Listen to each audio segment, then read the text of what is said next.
Hey, my name is James Nicholson, and in this video we're going to talk about buy-to-let taxes. Now, no one likes taxes, but it's important to know how you should structure your buy-to-let portfolio, or how you should structure your buy-to-let property, so you don't overpay on your taxes. Now, this channel goes really detailed on property investing, and we're currently building a portfolio together, me, you, and my two daughters, Georgia and Emily. So make sure you follow us on that journey. The easiest way to do that is very quickly take that finger of power, hit that subscribe button, and smash the bell notification, because we've got new content every day. Georgia and I have just bought our first property together. We're currently doing our second deal, and then we're going to start building our portfolio for Emily as well, which is going to be incredible.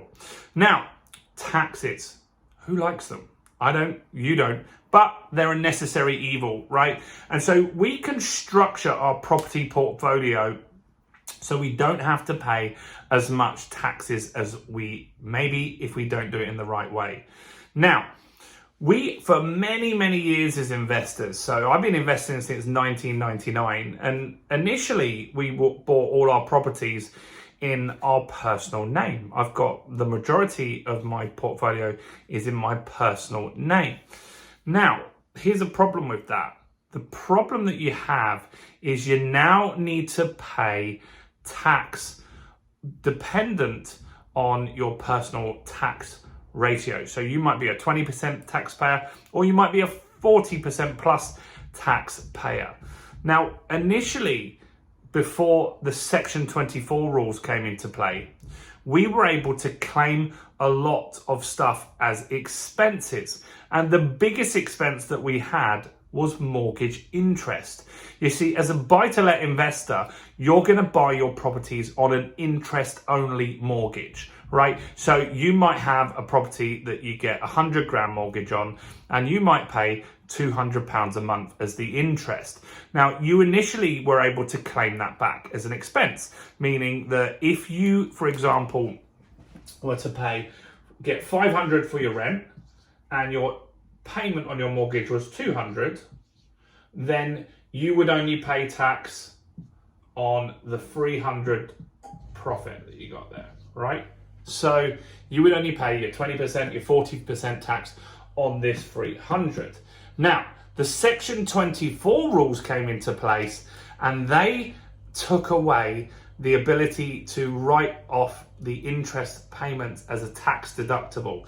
So now you've got to pay tax on the full amount of rent that you receive. Not so good, particularly if you're on a 40% tax, right? So imagine if you were on 40% tax, it's going to wipe out nearly all of your profits here, because you're going to end up with this as your profit, but you're going to pay 40% of this, which is crazy, right? So the 40% tax is going to be, let me just work it out, is going to be 40, it's going to be 200 quid, right? So you're going to pay 200 quid tax when you're only earning 300. Not particularly good. So how do we overcome that? Well, what you should do is invest in a limited company, invest through a limited company. Now, there's lots of benefits which I've covered in other videos on that. For example, inheritance tax is much easier to deal with in a limited company when you set it up the right way.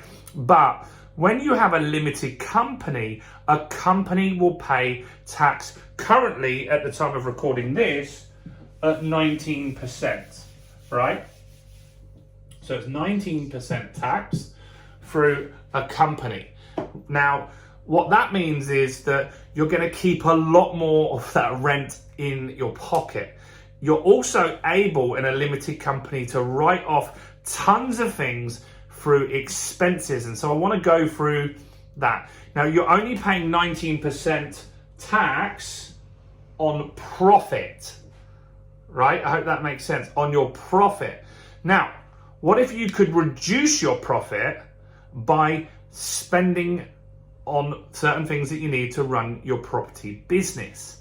So one thing that you could put through is things like legitimate mileage. You can charge at up to 45 pence a mile. So you might have a personal car like I do, and you might at that stage be able to charge mileage when you go and do viewings, when you go and see builders, and anything related, or agents and anything related to your property business. Now you can claim 10,000 miles in a year at 45 pence a mile if it's legitimate and you can show obviously that you needed to take that journey.